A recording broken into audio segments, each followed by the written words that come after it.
जब भी इंश्योरेंस को सस्ती करने की बात होती है या जो एक्सपेंस रेशियो है उसको घटाने की बात होती है तो अक्सर सबसे पहली नज़र जाती है एजेंट्स के कमीशन पर। और ये ट्रेंड बन चुका है कुछ वर्षों से कि एजेंट के कमीशन पर चर्चा होती रहती है। कभी उसको कैपिंग करने की बात होती है कि एक लिमिट के अंदर सीमाबद्ध किया जाए, या फिर कभी ये चर्चा होती है कि उसके कमीशन को कम कर दिया जाए। हालांकि जिस अनुपात में एजेंट्स को कमीशन मिल रहा है वो एजेंट्स के लिए सफिशिएंट है, जितना वो परिश्रम करता है, जितना वह मेहनत करता है, उसमें कमी करने से इसका नकारात्मक प्रभाव एजेंट्स पर पड़ेगा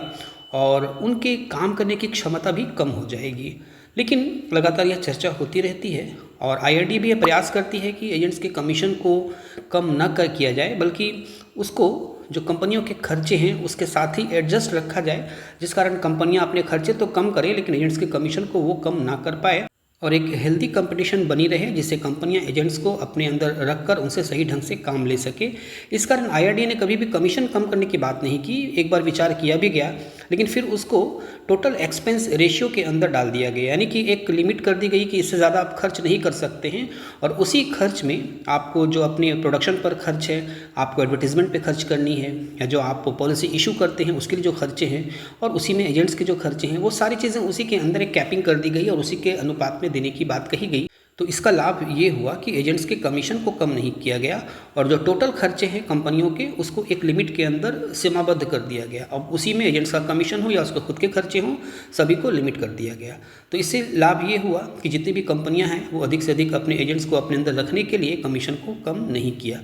लेकिन अभी फिर से ये चर्चा शुरू हुई है और विभिन्न माध्यमों से यह जानकारी प्राप्त हुई है कि आईआरडीए ने कंपनियों से कहा है कि वो म्यूचुअल फंड के जो कमीशन स्ट्रक्चर है टीईआर, यानी कि टोटल एक्सपेंस रेशियो के अनुपात में जो इस तरह की कमीशन दी जाती है उनके डिस्ट्रीब्यूटर्स को, उसी मॉडल को यहाँ इंश्योरेंस में लागू किया जाए, जिससे कि इंश्योरेंस अफोर्डेबल हो सभी के लिए। तो अब आने वाले समय में हो सकता है कि बीमा कंपनियाँ टीईआर यानी टोटल एक्सपेंस रेशियो जैसे स्ट्रक्चर को अपनाने और प्रोजेक्शन प्रस्तुत कर सकती है और उन्हें अधिक पारदर्शी बनाने के लिए जो पॉलिसी के दस्तावेज होते हैं,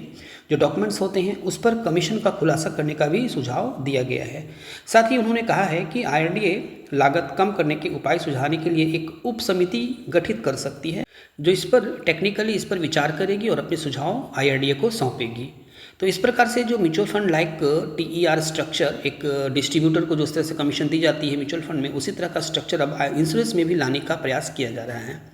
हालांकि उस तरह का प्रयास अगर यहाँ किया जाता है तो टेक्निकली ये संभव नहीं है। फाइनटेक गाइड ने जब इस पर मंथन किया तो पाया कि टेक्निकली ये संभव नहीं है, क्योंकि म्यूचुअल फंड में जिस तरह से कमीशन दी जाती है उसका स्ट्रक्चर बिल्कुल डिफरेंट है और वहाँ पर रिडम्पशन भी बहुत जल्द होता है। यानी लोग पैसे रखते हैं तो 1 साल 2 साल में पैसे उठा भी लेते हैं, अपने काम के अनुसार पैसे अपने विभिन्न कामों में लगाते हैं। वहाँ पर गोल बेस्ड लॉन्ग टर्म इन्वेस्टर बहुत कम होते हैं। लेकिन इंश्योरेंस सेक्टर में क्या होता है कि लोग अपने परिवार की सुरक्षा के लिए इंश्योरेंस लेते हैं और जनरली ये लॉन्ग टर्म के लिए होते हैं, यानी कि बुढ़ापे तक इस चीज़ को वो लोग चलाते हैं, इंश्योरेंस प्रीमियम वो भरते रहते हैं। तो उस तरह का स्ट्रक्चर यहाँ पे लाना संभव नहीं है, क्योंकि वहाँ पर जब कोई व्यक्ति इन्वेस्ट करता है तो प्रत्येक वर्ष उसका जो टोटल एयूएम होता है, यानी टोटल एसेट अंडर मैनेजमेंट, उस एयूएम के अनुपात में ही उसको कमीशन दिया जाता है, चाहे वो 70 पैसे हो या 80 पैसे हो, तो उसी अनुपात में उसको दिया जाता है। 0.8% भी अगर दी जाती है, 0.7% भी दी जाती है, तो वो टोटल एयूएम पर प्रत्येक वर्ष दिया जाता है, यानी कि वर्ष के अनुपात में कैलकुलेट करके मंथली दी जाती है। लेकिन यहाँ पर ये संभव नहीं है, क्योंकि एयूएम अगर आप जोड़ेंगे तो वहाँ से बहुत अधिक यहाँ पर हो जाएगा।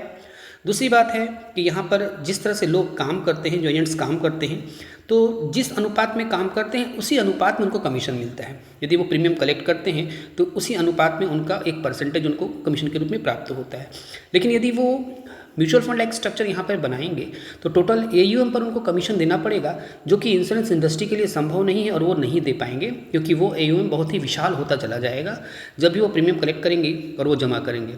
प्लस जो टर्म इंश्योरेंस होते हैं वहाँ किस तरह का कोई एयूएम जनरेट नहीं होता है, क्योंकि वहाँ पर कस्टमर को किस तरह का कोई रिटर्न नहीं मिलता है, तो वहाँ पर जो कमीशन का स्ट्रक्चर होगा वो भी बिल्कुल डिफरेंट हो जाएगा। उसी तरह से हेल्थ इंश्योरेंस और जो मोटर इंश्योरेंस होता है वहाँ पर भी ये कमीशन स्ट्रक्चर काम नहीं कर सकता, टेक्निकली ये संभव नहीं है। तो इस तरह का विचार लाना बिल्कुल ही अप्रासंगिक और अनसाइंटिफिक है और ये संभव नहीं है, टेक्निकली ये हो भी नहीं सकता।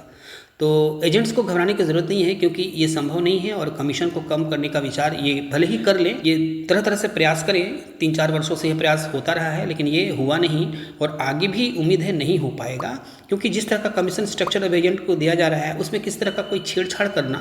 या उसको कमी बेशी करना संभव नहीं है। टेक्निकली ये बहुत ही मुश्किल है, बहुत ही कठिन है, और कहा जाए कि असंभव है तो गलत नहीं होगा, क्योंकि बिल्कुल ही ये असंभव है। तो आपको घबराने की आवश्यकता नहीं है, आप ठीक ढंग से अपना काम करते रहें, नए क्लाइंट्स को जोड़ें, ऑनलाइन प्लेटफॉर्म का यूज़ करें, सर्विसिंग दें, और जो नए नए प्लेटफॉर्म्स आ रहे हैं उनका यूज़ करना ठीक ढंग से सीखें, क्योंकि कंपनियां आपको इसलिए अपने पास रखती हैं क्योंकि आप डायरेक्ट कस्टमर से जुड़े हुए होते हैं। तो ये ऑनलाइन प्लेटफॉर्म का यूज़ करना सीखें, ऑनलाइन काम करना सीखें, और इसमें यह चैनल फाइनटेक गाइड आपकी सहायता करेगी, क्योंकि ऑनलाइन काम से रिलेटेड और जो भी नए अपडेट्स आते हैं उनसे रिलेटेड वीडियोज़ सही और सटीक विश्लेषण के साथ इस पर अपलोड करती है। तो इस चैनल के साथ आप बने रहें। यदि आप LIC के नए या पुराने एडवाइज़र हैं तो इस चैनल को ज़रूर सब्सक्राइब कर लें, साथ ही बेल आइकन को ऑल पर सेट कर दें,